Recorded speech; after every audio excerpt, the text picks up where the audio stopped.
Hey, what's up, church? Welcome to our show. What's up? What's up? I am here with the man behind the curtain, our media tech director, Justin. Hello. And What's we're up? going to talk about what's up with technology today. And what Yeah. is up with technology? You know, it's not actually my favorite subject. I have tech in my title, but I'm not an early adopter when it comes to tech. No? I'm a fan of being creative and like making things with technology, and I like all the tools that it provides when it comes to videos and graphics and stuff. But when it comes to phones, do y'all remember what this The phone iPhone is? 1? Y'all remember this? I'll use this until it dies. So They get slower and slower, too, it as they go. does. And there are certain apps that don't work anymore. I have to use my wife's phone to deposit checks for our bank because my phone is not secure enough anymore. So So a non-early adopter for a tech director. yeah, it's quite ironic that it's in my title, but Yeah. I do like to use it to be creative, to make art. I'm very appreciative of all that. But tech for tech and just like being a gadget dude, that's not me. My brother's that way. 4K, who needs it? Like 1080p, we're good. Like I don't need. I see good enough. I'm not just trying to upgrade everything. I'm a bit of a tech snob. Yeah. I like the higher def, the better. I'm like, I've got a 4K, and I'm like, oh, they released a 6K, and they made a TV that's like a size of a wall. I can't. Erica will not let me go unsupervised into Best Buy because they got that whole section of TVs, and I'm just like, can I just buy all the TVs? Where would I? I have no place to put them all. I just love screens. Yeah. And would just build walls out of screens. And just I bet you couldn't tell the difference between 4K and 6K. I mean, sitting from like a couch distance. There's you were like supposedly you can up to like after 8K, there's like no point because your eyes couldn't process it, something like that. But I don't know. That's my take. That's my hot take on technology. I feel like we've arrived in, anything from here on out. When it comes to like media tech, like medical, yeah, sure, keep on progressing. Let's make like artificial hearts and all that stuff. But I've also seen Terminator, so I know what happens when we take tech too far. So, and there's a lot of gadgets and things that are not really all that useful. Like I'm not one of those like I gotta have every cool little thing, but I'm like screen, a phone that works fast. I'm a real nerd for that stuff. Yep. But the cool part that I've been thinking through with thinking of technology and stuff, it's just like the season that we're in right now, where we're trying to be distanced and all that kind of stuff. How difficult this would have been without the technology that we have to allow us to kind of like I do video calls with my family once a week, kind of a thing. We have these access. We can stream our services online, and we can create ways for people, especially for people who are concerned about being out and around other people. Yep. It's really been a gift for this season. Like if you think like when the gospel showed up, when Jesus came, it was kind of at the perfect time in history. You have the Roman peace, you have the Greek road or the Roman roads, and the Greek language, Roman peace that was all there. That it kind of allowed for massive spread of the gospel to occur. And Jesus showed up right at that pivotal moment in history where there was a pretty well spread language that everybody used and all that. It's a really great time. And so it seems like technology, the way it is here, if this kind of a thing had happened 20 years ago, it would have been much more detrimental to try to figure out, how to accommodate it effectively. Yeah, I think the majority of the ministry work that the church does collectively would just kind of have to have been completely put on hold. Because of Zoom, those who wanted to still participate in small groups could do so. Yeah. Because we were already doing online services. It was easy. We didn't have to like run around and try and do a bunch of last minute stuff to get our stuff online. We just had more people watching all of a sudden because Right. there were more people at home. We did figure out some ways to make that experience a little bit better, to kind of prioritize it, and got a few new pieces of software and another camera, and so they got better. But I am just really thankful for what we already had in place, so that we could just carry on with a lot of what we were doing. Right. And so, yeah, I totally agree. 20 years ago, or even churches where maybe they didn't have the budget or tech hadn't been a priority before. Right. Props to those that figured out how to do it real quick. Because we fiddled with it over the course of years, and It's a good argument for being an early adopter. Yeah. Thankfully, we had the work that Charles Fox did in getting our Facebook Live and stuff going in the past. Laid a lot of that groundwork, and we've just been slowly trying to make it just a little bit better, a little bit more enveloping at home, bringing lyrics to people at home where we didn't have that before. We just had like video of the stage and stuff. So it's been fun. Yeah, we've got a couple of cool tech things that we're developing right now. So one of them is for sign language and that. So tell us a little bit about that. So this is one of the most fun and exciting things I've gotten to do. Not that it's been like crazy difficult, but it's just something that was a new frontier that I had just not really thought of before. But we're blessed to have some deaf and hard of hearing families and individuals in our church, and we've also blessed to have interpreters that just happen to go to our church, which is a rare gift, I think. And so, when we had to go fully online, we brought the interpreters to the stage, so they were like next to whoever was preaching, so that those who were attending in person before and seeing our in-person interpreter would have that available, and watching online. And so it's been like that ever since. We've had both the interpreter and the teacher on stage together. But this Sunday we are premiering our dedicated ASL interpretation live stream, which is it's just prioritized for the deaf and hard of hearing community. Instead of having two people on the screen, kind of small like we've had, we have a new camera that's going to focus right at the interpreter, who will be slightly off stage, but that way they will be blown up on screen. They'll be taking up a full half of the screen, and then the other on the right side will be what the most people will see on live stream will be smaller. It'd be like a picture-in-picture kind of a thing. But instead inverted.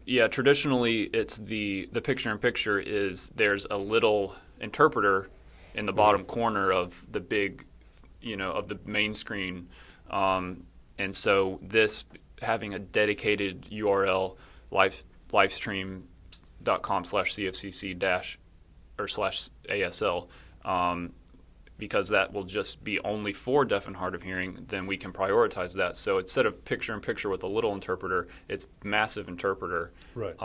Little speaker. Yeah.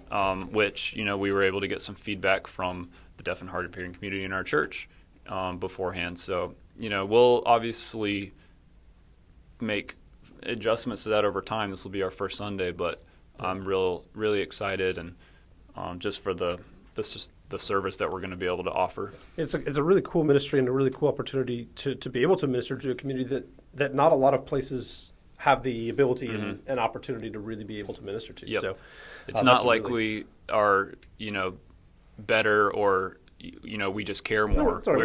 We're blessed to have a need in our church and the skills in our church to meet that need. Yeah. And so this is just figuring out a way. We've already got the need and the skills working together. Now it's just like, well, let's just share this whole thing with the world. And with technology, then we can actually minister to people who will never make it to our doors, who don't even live in our state, and all that. So that's a really cool.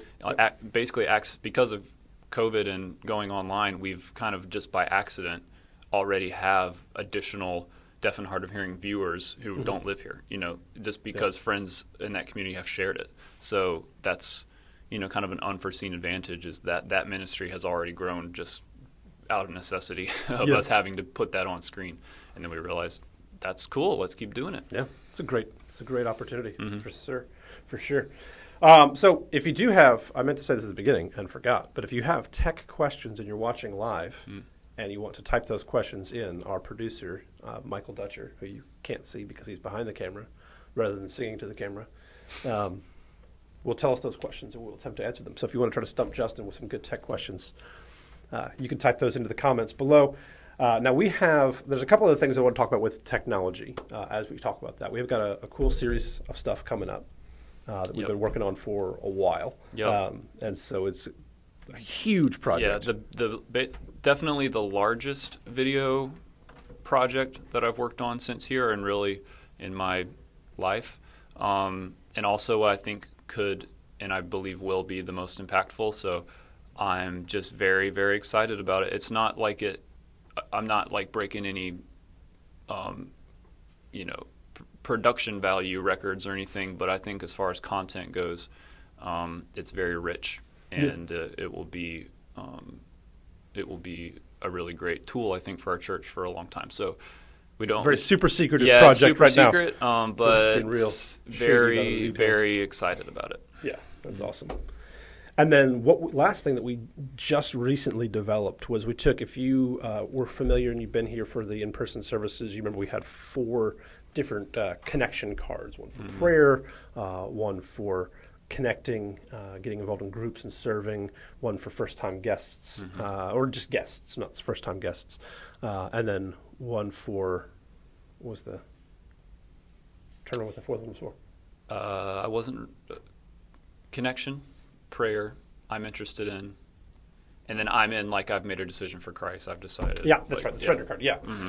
So I was like, I'm like, okay, picture. It's the orange card. What's on the orange card? Yep. So we'd had those cards. We'd have them in the seat backs and in little stands and stuff like that for people to fill out as they had responses. But the cool thing is now, one of the things that we've been doing and trying to work through a little bit more, partially as a result of COVID, but partially is, hey.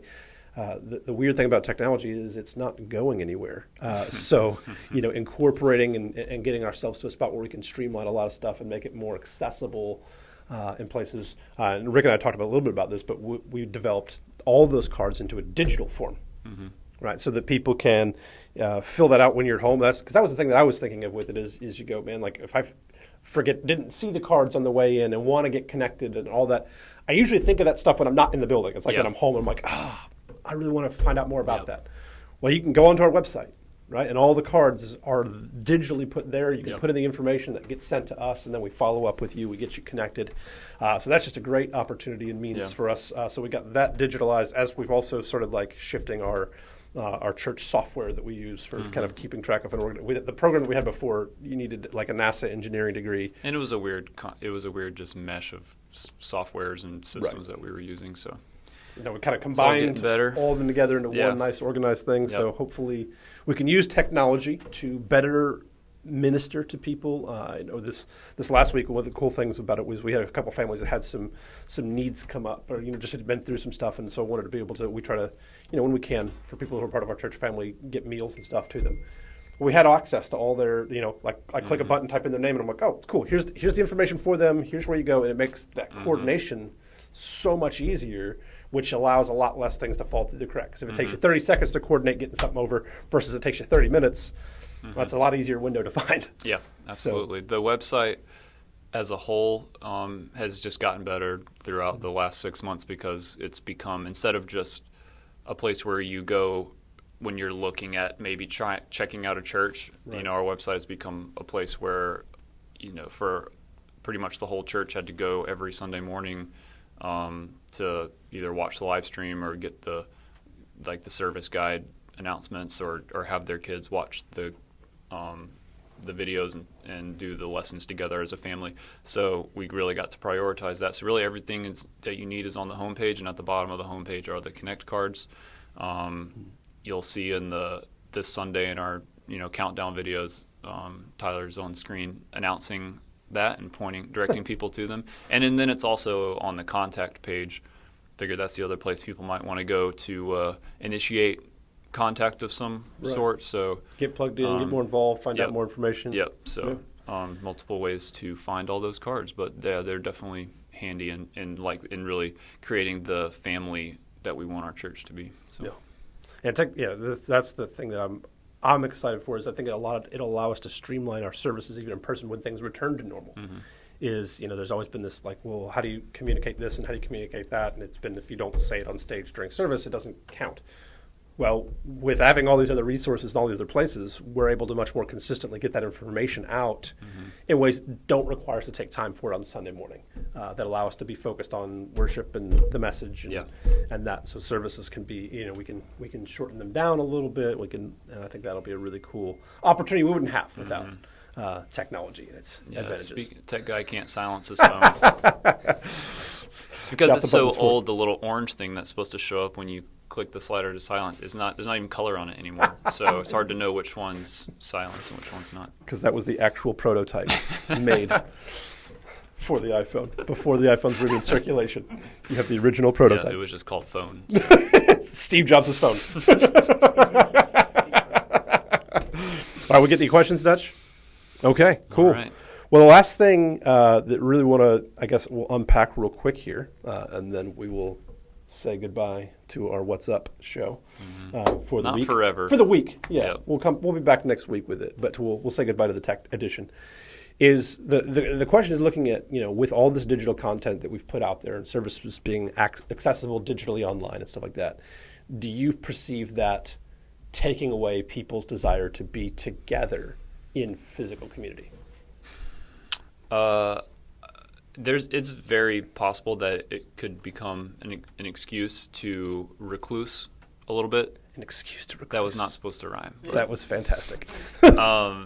Best quote of the day. Yeah, but if you're in like an intentional community, like a small group, and you do that every week, but Sunday morning is crazy, and it's like, gosh, man, we should watch online because the kids are in a bad mood or something. I think there's ways to use it and still have community in your life, and for that community to still be face to face, and or whatever, Zoom to Zoom, whatever, just actual person communicating with an actual person in real time, whether that's you know what I mean. But I think there is a possibility that it could become an excuse, but I think I think the greater access that is created, I think especially the gift it's been in this time, is worth that risk. Yeah. Oh, absolutely. So what I've seen a lot of with just hearing and talking to our people, having people respond and things like that is, you have a lot of this. Hey, this tech is really cool, but there's a complete lack of satisfaction for it as a long-term fix.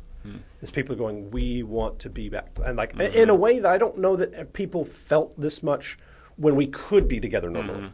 But I think this extended duration where we've been forced to kind of be a little bit more distant. Makes you appreciate it. Yeah, I think there's a lot more people going, because we were taught this mystery. There's nothing that overwhelms the power of presence.